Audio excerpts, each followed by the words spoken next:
And now I invite the Council to turn to draft resolution contained in document E/2022/L18 entitled Situation and Assistance to Palestinian Women as submitted by Pakistan on behalf of the Group of 77 in China. Now give the floor to the distinguished representative of Pakistan to introduce draft resolution L18 on behalf of G77 in China. You have the floor. Madam President, I am also honored on behalf of the G77 in China to introduce draft resolution E/2022/L18 entitled Situation of and Assistance to Palestinian Women. This resolution addresses the obstacles and challenges faced by Palestinian women and girls, notably under occupation, and urges continued international support for them with the aim of ensuring respect for their rights and providing them with the necessary protection and assistance.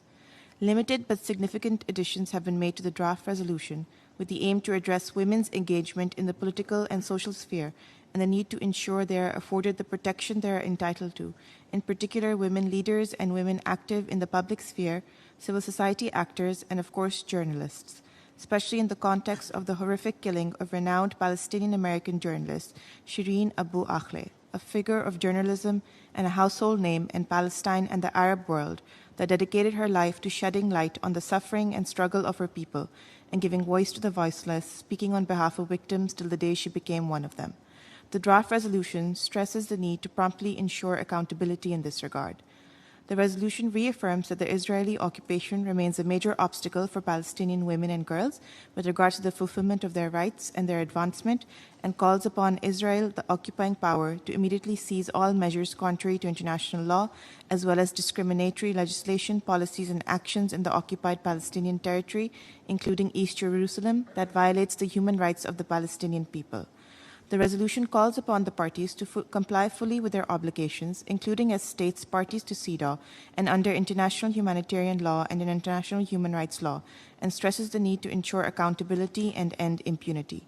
The resolution also reaffirms the importance of increasing the role of women in peace building and decision making, with emphasis on women's equal participation and involvement in all efforts for the achievement, maintenance, and promotion of peace and security. It welcomes the adoption by the Palestinian government of a national action plan for the implementation of Security Council Resolution 1325, as well as of initiatives at the legislative, administrative, and security levels to advance women's rights, notably in relation to family law and combating violence against women.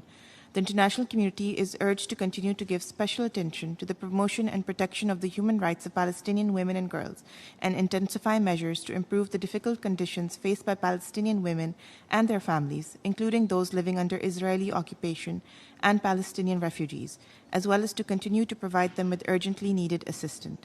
We look forward to the adoption of this draft resolution as it addresses the obstacles faced by Palestinian women, recognizes their rights, and identifies the means and support necessary to achieve their fulfillment in line with the UN's repeated commitments to advance women's rights worldwide and with international law. We urge delegations to vote in support of the resolution. I thank you. I thank the representative of Pakistan, and the Council will now take action on draft resolution E/2022/L18 entitled Situation of and Assistance to Palestinian Women as submitted by Pakistan on behalf of the Group of 77 in China. I have been informed that the draft resolution has no program budget implications, and I now give the floor to the Secretary. Thank you, Madam Vice President. If any delegation not a member of the Group of 77 in China wishes to co-sponsor draft resolution L18, please signify by pressing your microphone button. I see no further co-sponsors. Thank you. I thank the Secretary. A recorded vote has been requested on draft resolution L18 entitled Situation of and Assistance to Palestinian Women. The Council will now proceed to a vote on draft resolution L18. Delegations are reminded that in accordance with Rule 62 of the Rules of Procedure of the Economic and Social Council, the sponsor of a proposal is not permitted to speak in explanation of vote on the proposal. Does any delegation wish to make a general statement or member of the Council wish to make a statement in explanation of vote before the vote? I see no requests. Oh, I see the representative of Israel. Thank you, Madam President. This draft resolution, like many others that claim to deal with aspects of Palestinian-Israeli relations, is unbalanced, politically motivated, and factually disconnected. It is, once again, a use of the UN to promote a reductive and destructive political agenda instead of adopting a constructive approach towards a better future for the women and men of the Middle East.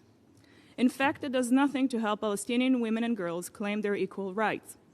By targeting Israel, it serves only as a political manipulation aimed at avoiding any self-reflection by the Palestinians. The Secretary General's annual reports on the situation and assistance to the Palestinian women present explicit evidence of gender-based discrimination in Palestinian society, including violence against women, discrimination in the workplace and in education, economic dependency, lack of access to justice and education, inequality in the laws of marriage, divorce, inheritance, and limited access to sexual and reproductive health and rights. Yet none of these issues are mentioned in the draft resolutions. Instead, this resolution focuses solely on Israel as the only obstacle to improving the status of Palestinian women and girls. The reality is quite different. It is a reality of a male-dominated culture, which is deeply rooted and limits participation in women and girls in the public sphere. A reality in which social norms often dictate that boys' education receives priority over that of girls. The disparity between men and women's participation in the labor market is enormous. And another concerning figure is of early marriages of girls. 1 in 7 Palestinian girls is forced to marry by the age of 17. Does this information carry any importance to the drafters of this resolution? These disparities and limitations are to be dealt with within the Palestinian society. As long as they are not called out for it, it will not change.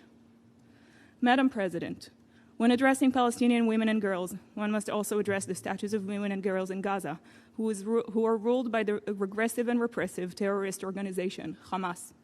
40% of Palestinian women and girls in Gaza live under conditions which are even worse than I described above. But unsurprisingly, the drafters of this resolution prefer to condemn Israel rather than to condemn Hamas. Finally, it is worth noting that this resolution is the only resolution on the status of women that is not global, but instead is focused on one specific group. If you support this resolution, you send a message to women in difficult places around the world, to those who lack any rights and who suffer from the deteriorating situation in terms of education, health, and the most basic protections. The message is that they do not deserve the attention others receive. This is just another example of how Palestinians exploit and politicize resolutions at the expense of those who are in dire need of this institution's resources. Colleagues, when you consider this draft, I encourage you to ask yourself whether its adoption would really bring Palestinian women any closer to achieving more dignity, safety, and equality. Or does it instead prevent any improvement, as it clearly avoids focusing on the real changes needed within Palestinian society and culture? Perhaps by acknowledging the damage this draft resolution does to the cause of gender equality and the empowerment of Palestinian women, this Council could better serve the future of Palestinian women and girls. Israel therefore calls for a vote on this draft resolution and will vote against it. We urge those who value the safety, dignity, and equality of Palestinian women to do the same. Thank you, Madam President. I thank the representative for Israel, and I do not have any further speakers. So the Council will now commence with the process of voting on draft resolution L18 entitled Situation of and Assistance to Palestinian Women. In accordance with Rule 63 of the Rules of Procedure of the Economic and Social Council, no representative may interrupt the vote except on a point of order in connection with the actual process of voting. Delegations are kindly requested to indicate their votes. The Council is now voting on draft resolution L18 entitled Situation of and Assistance to Palestinian Women. Will all delegations confirm that their votes are correctly reflected on the screen?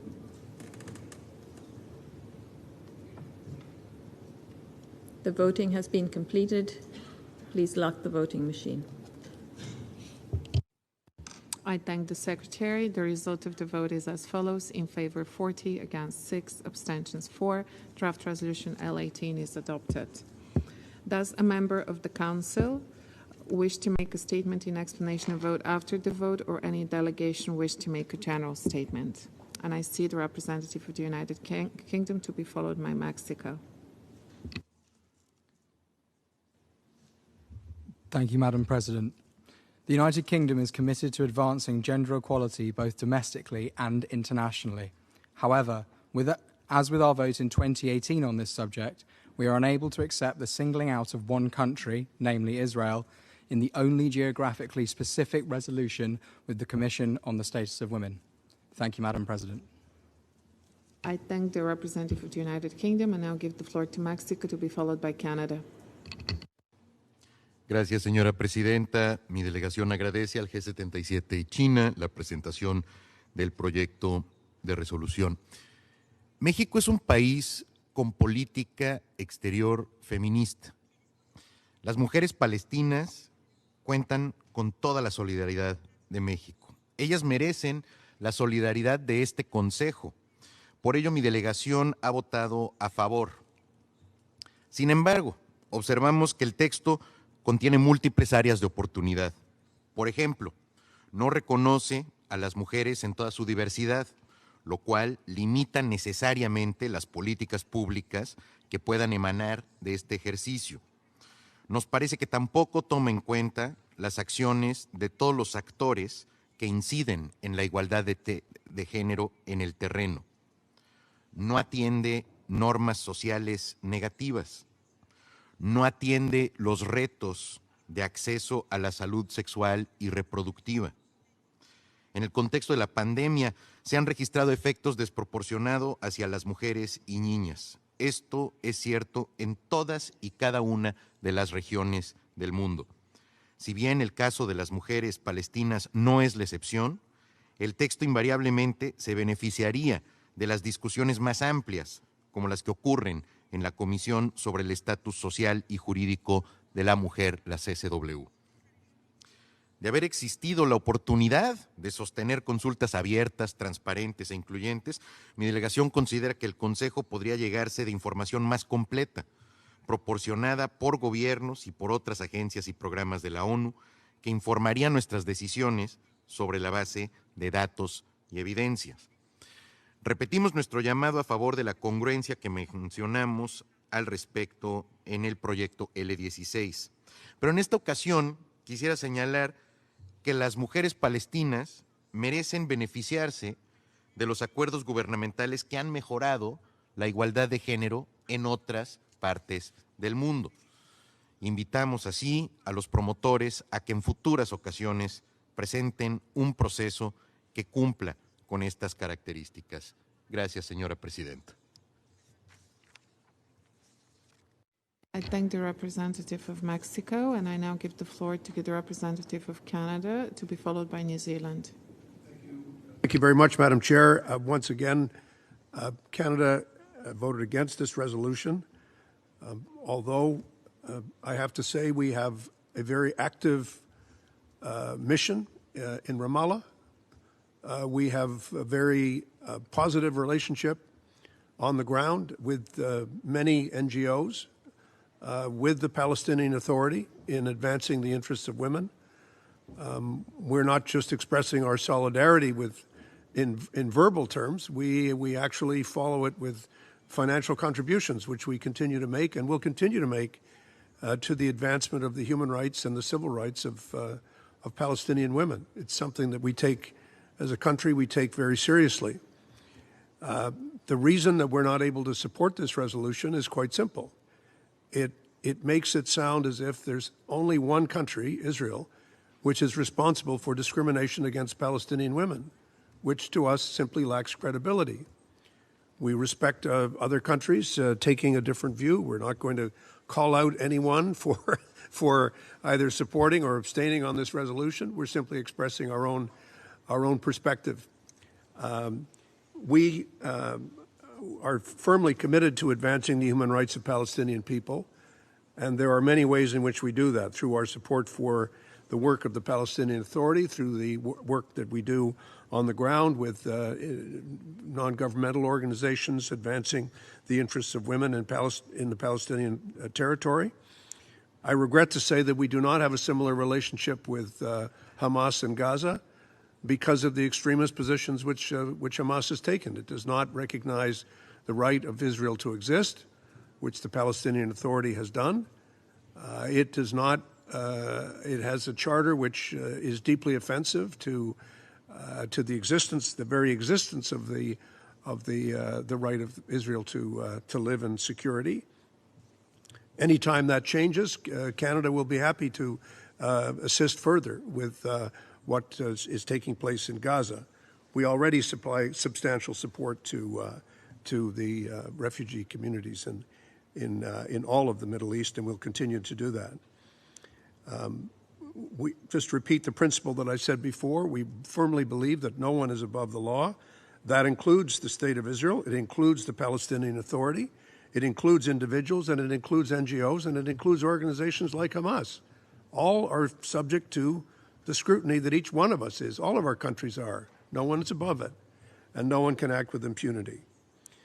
Through a specifically feminist international assistance policy, we seek to eradicate poverty and build a more peaceful, inclusive, and prosperous world. We know that promoting gender equality and empowering women and girls is the most effective way to achieve this goal. We remain committed to improving the lives of Palestinian women through our gender-responsive development and humanitarian assistance, of which I've already spoken. We also remain resolute in our efforts to improve the situation of women in conflict by implementing our agenda on women, peace, and security. We welcome supports to address the situation of women and girls worldwide, and we will continue to do so. However, we remain of the view that this resolution fails to address fairly and constructively the obligations and responsibilities of all parties to the Israeli-Palestinian conflict, which, as I have already pointed out, has a very long history, not only in the region, but at the heart of this organization. It is simply not credible for a resolution to single out only one party as being solely responsible for the condition of discriminatory conditions against them. It simply doesn't coincide with the factual situation. We will continue to advocate a fair-minded approach, and we will continue to reject one-sided resolutions, and we will continue to do everything we can to promote and support a two-state solution to the underlying conflict in the region. We firmly believe in the right of the Palestinians, not only to human rights, but also to self-determination. We firmly believe in the right of Israelis to live with dignity, security, without fear, and with their own human rights respected. And we will continue to support constructive efforts to achieve a comprehensive, just, and lasting peace. We will continue to deal respectfully with the Palestinian delegation here at the United Nations. We will continue to deal constructively and respectfully with the State of Israel, and we'll continue to do so with the Secretariat, even when we disagree with them from time to time. Thank you very much. I thank the representative of Canada, and I give the floor to our last speaker, New Zealand. Thank you, Madam President. New Zealand supports this resolution because it is consistent with our long-held policy on Israeli-Palestinian issues and because we share the concerns expressed within it about social and economic conditions in the occupied Palestinian territory. New Zealand notes that its support for this resolution is without prejudice to New Zealand's long-standing policy on recognition. Thank you. I thank the representative of New Zealand, and the Council has thus concluded its consideration of item 16.